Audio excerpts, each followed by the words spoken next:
Welcome to news wise. मैं हूं आरिफा नूर। नाजरीन, प्रोग्राम में आज भी हम NFC अवार्ड के हवाले से अपनी जो गुफ्तगू है उसको जारी रखेंगे। गुज़िश्ता रोज़ भी हमने इस पर बात की। साबिक जो वफाकी वज़रा रहे हैं फ़ाइनेंस के, चाहे वो सूबाई लेवल पे हों या वफाकी। आज तो खैर बहुत अहम दिन था इस हवाले से, क्योंकि 11वीं जो कौमी मालियाती कमीशन का इफ्तिताही इजलास था वो आज इस्लामाबाद में हुआ, काफ़ी ताख़ीर के बाद। वफाकी वज़ीर ख़ज़ाना जो सेनेटर मोहम्मद औरंगज़ेब साहब हैं, उनकी सदारत में ये इजलास इस्लामाबाद में हुआ। खैबर पख्तूनख्वा और सिंध के चीफ़ मिनिस्टर्स भी आए। पंजाब और बलूचिस्तान से जो वज़ीर ख़ज़ाना थे और प्राइवेट मेंबरान थे वो भी इजलास में मौजूद थे। इजलास में ऑब्वियसली बात हुई जो हम शायद एक्सपेक्ट कर रहे थे या जो लोगों की उम्मीद थी कि कोई फौरी फ़ैसले हो जाएं, ऐसे तो नहीं हुआ, मगर 6-7 वर्किंग ग्रुप्स बनाने के फ़ैसले हो गए हैं। कहा यह जा रहा है कि इन वर्किंग ग्रुप्स में आगे अब मामलात को डिस्कस किया जाएगा। इसी तरह साबिक फाटा का जो मामला है, खैबर पख्तूनख्वा इस पर बहुत बात करती रही पिछले दिनों में, उस पर भी एक वर्किंग ग्रुप बना दिया गया है। कह रहे हैं कि अगली जो अब मीटिंग है या इजलास है वो 8 या 15 जनवरी तक होगा। ये भी बताया गया है कि इन ग्रुप्स में अब आगे जो है फैसले किए जाएंगे।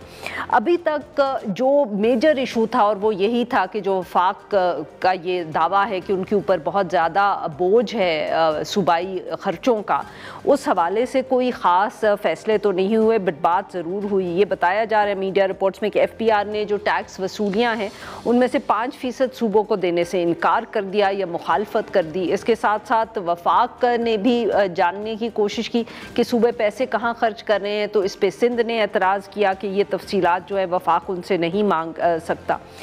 तो ये अभी इश्यूज़ हैं।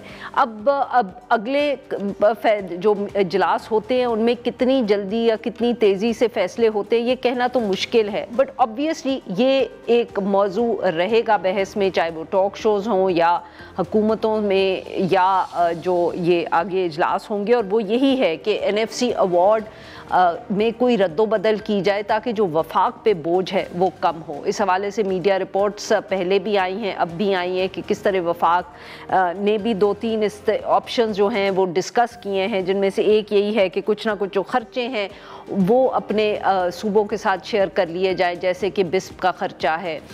इसी तरह फिर इस तरह की भी ऑप्शंस हैं सामने कि कुछ ना कुछ जो वफाक के बड़े ख़र्चे हैं जैसे कि डिफेंस, उसमें सूबे अपना हिस्सा डालें। तो अब क्या ये मसला जो है ये एक आईनी तरमीम के बगैर हल हो जाएगा? क्या इसमें इवेंचुअली आईनी तरमीम ही करनी पड़ेगी? कंसेंसस से होगा कि नहीं? ये अब सवालात हैं जो अब हम उम्मीद करते हैं कि आने वाले दिनों में वाज़े होंगे। इशू पे बात करने के लिए आज हमारे साथ मौजूद है यूनुस ढागा साहब। साबिक वफाकी सेक्रेटरी ख़जाना रहे हैं, ब्यूरोक्रेसी में काफ़ी अहम और ओहदों पे भी काम किया है, और उसके अलावा भी ख़ास तौर पे जो कराची का एक इशू है उस पे भी ये वक्तन फ़वक्तन लिखते रहते हैं। वेलकम टू द शो ढागा साहब। सर, NFC का इशू है, हमने पिछले दिनों में भी तैमूर झगड़ा साहब से बात की खैबर पख्तूनख्वा के हवाले से, एंड ऑब्वियसली जो सूबाई एक हम कह सकते हैं केस है। दूसरी तरफ मिफ्ता इस्माइल साहब से भी बात की, वफाकी वज़ीर ख़ज़ाना रहे हैं, और उनका भी एक बहुत वाज़े मौक़िफ़ है कि जब तक सूबाई या ये जो NFC को रीनेगोशिएट नहीं किया जाएगा मसले हल नहीं होंगे। अब आप भी बता दें कि आप इस पूरी डिबेट में कहाँ खड़े हैं और फिर हम गुफ्तगू को आगे लेके बढ़ते हैं। जी शुक्रिया बहुत आरफा। देखें, जो बात है NFC की, तो हम अगर NFC या ये डिस्ट्रीब्यूशन का मामला ये को पाकिस्तान में नया नहीं ना, ग्लोबली बहुत से ममालिक में हो रहा है। फॉर एग्जांपल ऑस्ट्रेलिया में भी डिस्ट्रीब्यूशन के सिस्टम्स हैं, इंडिया में भी हैं, नाइजीरिया में भी हैं, इथियोपिया में भी हैं, और बहुत सारे ममालिक में, फिलीपींस वगैरह।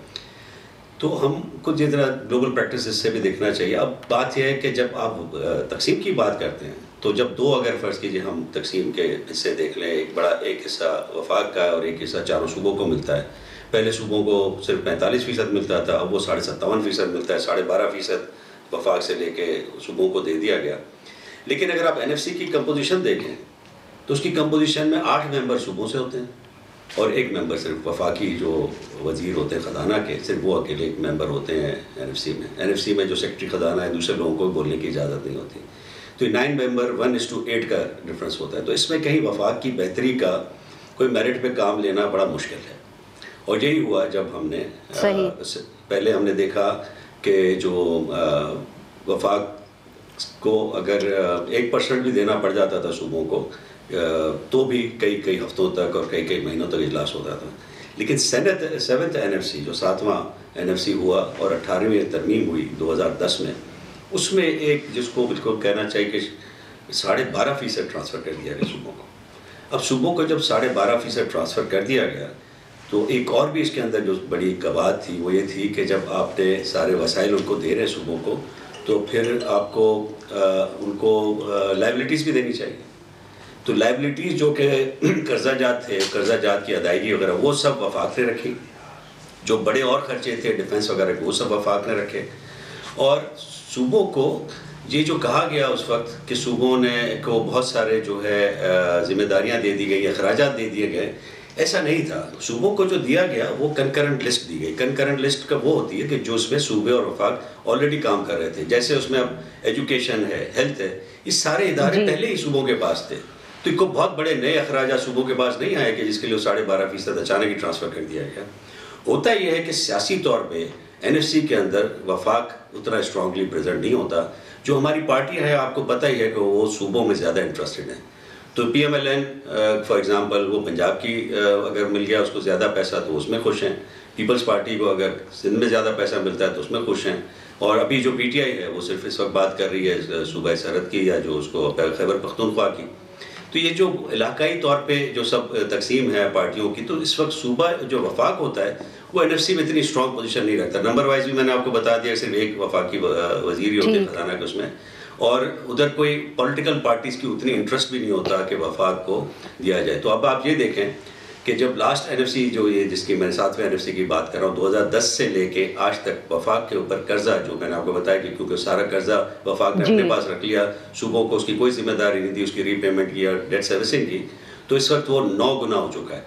10 खरब होता था उस वक्त, या तकरीबन 95 खरब हो चुका है। तो हम इस पोजीशन पे बैठे।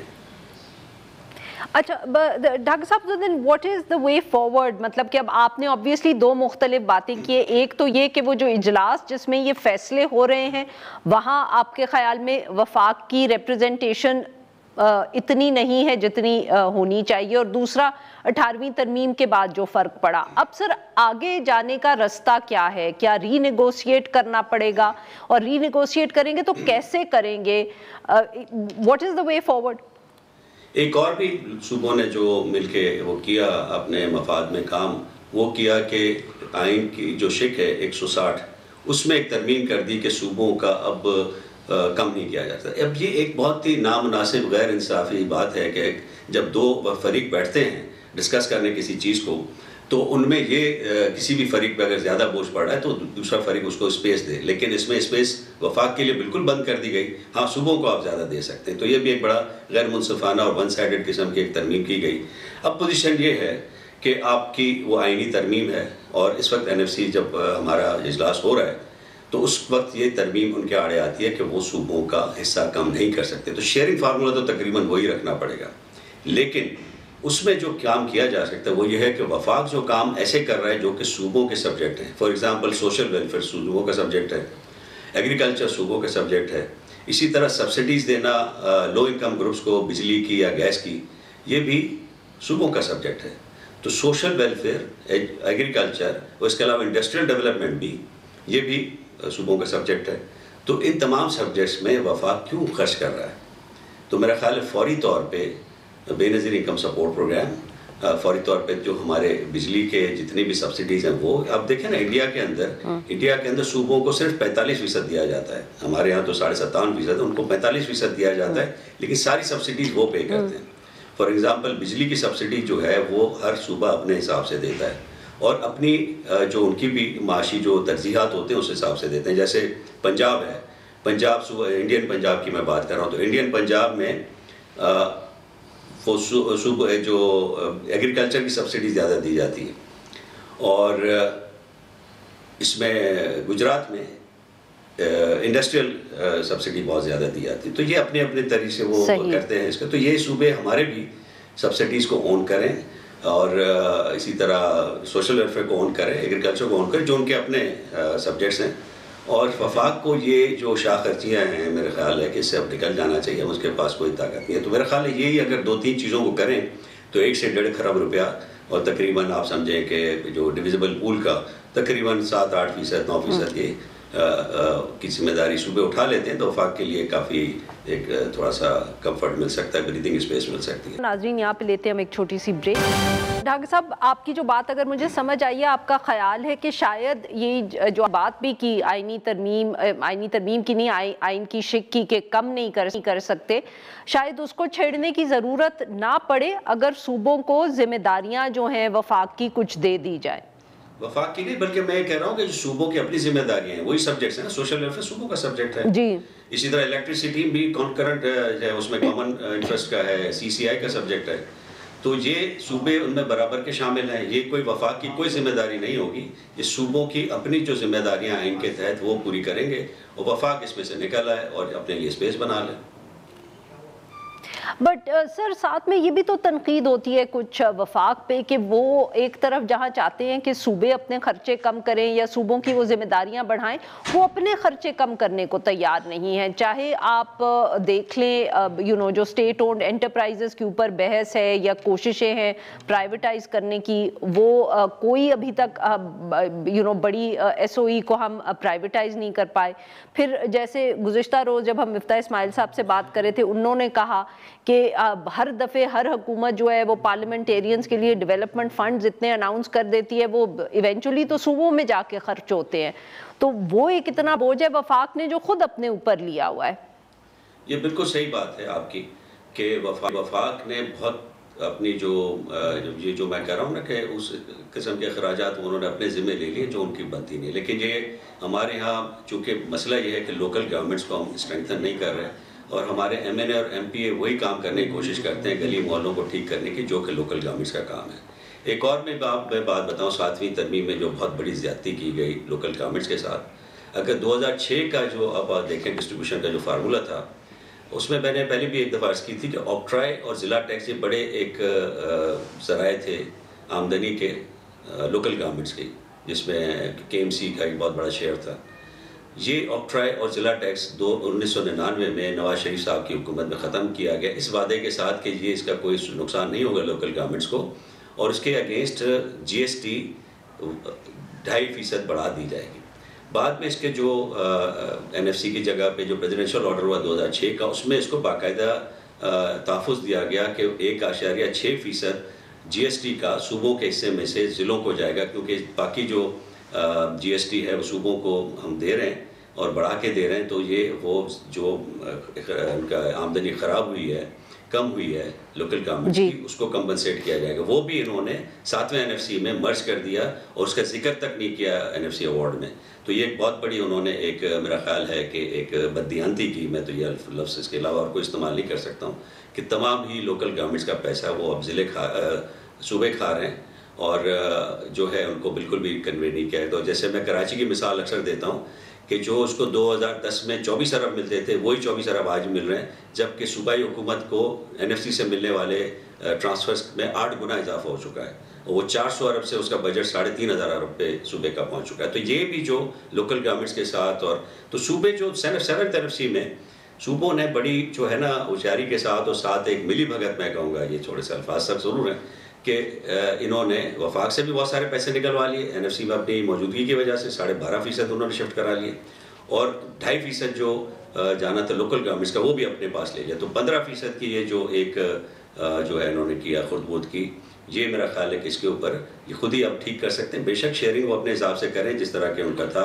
माफ़ करिएगा ठाकुर साहब, मैंने आपकी बात यहाँ काटी क्योंकि वक्त ज़रा कम था। तो मैं आपकी जो बात अगर मैं सही समझी हूँ तो आप ये कह रहे हैं कि एक तरफ तो हम जो बहस करते रहते हैं टॉक शोज़ पे बैठ के, सहाफ़ी जो एज ले पीपल, हमारी तवज्जो रहती है कि NFC की वजह से वफाक पे कितना बोझ पड़ा, मगर आप साथ में कह रहे हैं कि ये जो 18वीं तरमीम हुई और NFC में जो बड़ी तब्दीली आई उसमें एक जो ज्यादती हुई लोकल गवर्नमेंट्स के साथ वो ये थी कि सूबों ने जो लोकल गवर्नमेंट के फंड्स थे जो ऑक्ट्रॉय से कलेक्ट होते थे वो भी उन्होंने अपनी किटी में डाल दिए, जिसकी वजह से लोकल गवर्नमेंट्स चाहे हो या ना हो वो बहुत कमज़ोर पड़ी और कराची जैसे शहरों का बहुत नुकसान हुआ। अब जब आप ये देख रहे हैं ना कि कराची को इस वक्त अगर वो फार्मूले के तहत ईमानदारी के साथ वो पैसे दिए जाते, क्योंकि ये उस वक्त ये सोचा गया था कि शायद सूबाई मसला है, अक्सर ये हमारी सूबाई हुकूमत का ये बड़ा ट्रिकी काम है, वो कहती है जी हमारा मसला है लोकल गवर्नमेंट से हम देख लेंगे। तो वो जो था एक कॉन्स्टिट्यूशनल पोजीशन या जो एक उनको दिया जाना था अंडर एनएफसी वो उन्होंने कहा हम देंगे और फिर देना उन्होंने बंद कर दिया। अब उनका बजट 8 गुना बढ़ गया, कराची वहीं का वहीं खड़ा है। तो ये एक बहुत बड़ा एक है जिसको इनको ठीक करना चाहिए इस एनएफसी में, वो ज्यादती ख़त्म करें। और ये सब कुछ इसी फार्मूले के तहत हो सकता है कि सूबे के, क्योंकि जो भी लोकल गवर्नमेंट्स को आएगा वो सूबों की में ही है ना लोकल गवर्नमेंट्स, तो सूबों का हिस्सा ख़त्म नहीं होगा। सूबों को वही 57.5% में से ही आप लोकल गवर्नमेंट्स को भी बेहतर कर सकते हैं, वफाक को भी थोड़ा सा सांस लेने का मौका दे सकते हैं, और सूबे की जो अपनी जिम्मेदारियां हैं सिर्फ उसी हद तक कि उसको अखराजात भी ट्रांसफ़र करें, उससे ज़्यादा ना करें। तो मेरा ख्याल है ये काफ़ी हद तक उसको डील किया जा सकता है। इसमें जो एक और भी मैं बात कहूँगा कि जो बात अब सूबों की और दूसरी चीज़ों की हो रही है, अगर थोड़ा सा ये वसी कल्बी का मुजाहरा करें हमारे सूबे तो ये उन चीज़ों को भी एड्रेस कर सकते हैं। और लोकल गवर्नमेंट्स, और लोकल गवर्नमेंट सिर्फ कराची की तो नहीं है, हर लोकल गवर्नमेंट चाहे वो शहदादपुर हो चाहे शिकारपुर हो, हर किसी को फ़ायदा होगा और पूरे पाकिस्तान में फ़ायदा होगा। तो इसको उस तरह इस स्पिरिट में लेंगे कि चले उनके अपने आवाम को ही फ़ायदा होगा, उनकी अपनी लोकल गवर्नमेंट्स को होगा। तो मेरा ख्याल है ये सूबों की जो बातें हो रही हैं या कॉन्स्टिट्यूशनल अमेंडमेंट्स की बातें हो रही हैं तो शायद उसकी भी ज़रूरत ना पड़े, एनएफसी एक बहुत बड़ा किरदार अदा कर सकता है। बहुत बहुत सर आपने हमारे लिए वक्त निकाला। नाज़रीन यहाँ पे लेते हैं हम एक छोटी सी ब्रेक, और जब हम ब्रेक से वापस आएंगे तो हम बात करेंगे अरशद शरीफ मर्डर केस की। एक दफ़े फिर कोर्ट्स में उस हवाले से प्रोसीडिंग्स हुई। वेलकम बैक नाज़रीन। प्रोग्राम के इस हिस्से में हम जिक्र करेंगे वफाकी आइनी अदालत का, मगर जिस केस का हम जिक्र करेंगे उसका ताल्लुक ना हुकूमत से सच है ना किसी सियासतदान से, बल्कि एक सहाफ़ी से, और वो है अरशद शरीफ का केस। आज से 3 साल कबल अगस्त 2022 में अरशद शरीफ ने पाकिस्तान छोड़ा, क्योंकि उनके ख़िलाफ़ काफ़ी केसेस रजिस्टर हो चुके थे और उनको अपनी जान का ख़तरा भी था। अक्टूबर 2022 में कन्या में उनका कत्ल हो गया। उस दिन से लेके आज तक जितनी भी हुकूमतें आई हैं वो बात कर रही हैं कि इस केस को देखा जाएगा, उनकी कत्ल की इन्वेस्टिगेशन की जाएगी। कन्या में ये केस आगे चल पड़ा, पाकिस्तान में नहीं। अब जब से वफाकी आइनी अदालत बनी है तो वहाँ भी ये केस गुज़िश्ता रोज़ पहली मर्तबा सुना गया। इससे पहले जो पुरानी सुप्रीम कोर्ट थी वहाँ ये केस सुना गया था, और इवेंचुअली बात उसकी वो जो एक तहकीकाती रिपोर्ट हुई थी उस पर गई। हुकूमत से वो रिपोर्ट जो है वो 17 दिसंबर को आइनी अदालत ने मांगी है। देखते हैं अब क्या होता है। सारे मामले पे गुफ्तगू करने के लिए आज हमारे साथ मौजूद है मरियम नवाज़ खान साहिबा, बहुत गहरी नज़र रखती हैं ये कोर्ट के मामला पे। Welcome to the show Mariam साहिबा। जी बताइए, ये केस एक तो क्योंकि एक आध दफ़े पहले भी सुप्रीम कोर्ट में सुना जा चुका था, ये वफाकी आइनी अदालत में कैसे पहुंचा और क्या इस पे प्रोसीडिंग्स हुई? देखिए आरफा, अरशद शरीफ साहब का जो केस है वो उनके कत्ल की तहकीकात से मुतालिक है, और ये हमारी अदालती बेहिसी का, खासतौर पर हमारी आला अदालत, पहले सुप्रीम कोर्ट ऑफ पाकिस्तान थी, अब वफाकी आइनी अदालत है, इसकी बेहिसी की एक क्लासिकल एग्जाम्पल है। पिछले 3 साल 1.5 माह से इस मुकदमे में कुछ नहीं हो सका। 3 चीफ जस्टिस गुजरे, अब ये ट्रांसफर हो गया 27वीं आइनी तरमीम के बाद। चूंकि ये आर्टिकल 184(3) का मुकदमा था, सुमोटो तो खत्म कर दिया गया है, लेकिन कई आइनी दरख्वास्तें भी इस मुकदमे में थी, तो ये मुकदमा उन ऑटोमेटिक ट्रांसफर्ड केसेस में जो है वो वफाकी आइनी अदालत में आ गया। और वफाकी आइनी अदालत में भी आकर ये 2 रुकनी बेंच के सामने है। इससे पहले लार्जर बेंच था सुप्रीम कोर्ट का, जो इस मुकदमे की समाअत करा था। जस्टिस आमिर फारूक और जस्टिस अली बाकर नजफी पर मुश्तमिल बेंच है, जो अरशद शरीफ कत्ल की तहकीकात से मुतालिक इस खुद नोटिस और दीगर दरख्वास्तों पर समाअत कर रहा है। तो गुज़िश्ता रोज भी जब ये केस की समाअत हुई तो वही पिछले 3 साल का मामला हमें रिपीट होता नजर आया कि बताए हुकूमत ने अब तक क्या किया। हुकूमत पेश होकर कहती है कि जी हमेशा पिछले 3 साल से यही हो रहा है। जब जब मुकदमे की समाअत मुकर्रर हुई, यही बताया गया कि जी उनके साथ म्यूचुअल लीगल जो एग्रीमेंट है वो साइन हो गया है केन्या के साथ, और हम लोग देख रहे हैं साइट कैसे विजिट की जाए, किन्या को नाराज नहीं किया जा सकता। अरशद शरीफ साहब की वालिदा इस मुकदमे में आया करती थी, अब उनका भी इंतकाल हो गया इस साल। और उसके बाद इस मुकदमे की जो तहकीकात हैं वो वही जो की त्यों हैं। सबसे पहले जो एक फैक्ट फाइंडिंग रिपोर्ट पेश हुई थी सुप्रीम कोर्ट ऑफ पाकिस्तान में, जब जस्टिस बंदयाल ने इस पर सू मोटो लिया था सही। दिसंबर 2023 में, उसके बाद से अब तक कोई भी खातिर ख्वाह हमें पेशरफ्त होती नजर नहीं आई और लग भी नहीं रहा कि इस पर कोई पेशरफ्त होगी। अदालत तकनीकी मामलात में उलझी और वो ये देख रही है कि सू मोटो तो खत्म हो गया, अब हम केस चलाएं या ना चलाएं, चलाएं तो उसका मकसद क्या होगा, किस तरीके से आगे बढ़ा जाएगा। तो ऐसे लग रहा है कि एक मर्तबा फिर मामले को तवालत तो दी गई है, लेकिन इससे निकलना या हासिल कुछ नहीं होना। मरियम साहिबा, इसमें गालिबन उन्होंने वो जो कोर्ट ऑफ द फ्रेंड या फ्रेंड ऑफ द कोर्ट, वो भी एक दो जो बहुत मशहूर वकील हैं उनको कोर्ट ने मुआवनत के लिए बुला लिया है। जी देखिए, बिल्कुल इस मुकदमे के अंदर जो है वो मुआवनत मांगी गई है और वो भी आप यही कहिए, बेहतर ज़्यादा ये है कि हुकूमत से मांगी गई है, क्योंकि हुकूमत से ये पूछा जा रहा है कि जी अब हमें बताएं कि चूंकि अमेंडमेंट हो गई है तो क्या हम इस मुकदमे में आगे प्रोसीड कर सकते हैं। अब आप वफाकी आईनी अदालत का यहाँ पर ये कंडक्ट भी देखिए कि इससे पहले जितने भी सू मोटोस थे, चाहे वो ह्यूमन जो है वो ह्यूमन एंगल से लिए गए थे, जैसे स्टोन क्रशिंग का मामला था, उन अहम तरीन मुकदमात को भी ये कहकर निपटा दिया आईनी अदालत के सरबराह ने कि जी अब ये हमारा दायरा इख्तियार नहीं रहा, क्योंकि ये सुमोटो था। तो अब भी मुआवनत तो यही दी जाएगी कि जी सुमोटो तो नहीं रहा, इस मुकदमे में तो हो कुछ नहीं सकता, मातहत अदालत में जाकर इस मुकदमे को देखना चाहिए। एफआईआर आज तक नहीं कट सकी जिनको नामजद किया गया था इस मुकदमे में उनकी, फिर केनियन अदालत में ये मुकदमा चल रहा था, वहां से कुछ जो है वो रिलीफ मिल रहा था। फिर इस मुकदमे में अब मुआवनत जिन्होंने तलब की है, जस्टिस आमिर फारूक का एक मुसलसल जो उनका कंडक्ट है वो ये रहा है कि वो एक मुकदमे में रिमार्क्स दे देते हैं, जैसे उन्होंने कल दे दिए कि जी फैमिली कर्ब से गुजर रही है, एक अरसे से इस मुकदमे का कुछ हो नहीं पा रहा, तो वो रिमार्क जरूर देते हैं, वो मुकदमे को जो है वो पेंडिंग भी रखते हैं, लेकिन उस पर कोई खातिर ख्वाह ऑर्डर या उसकी इम्प्लीमेंटेशन होती नहीं है।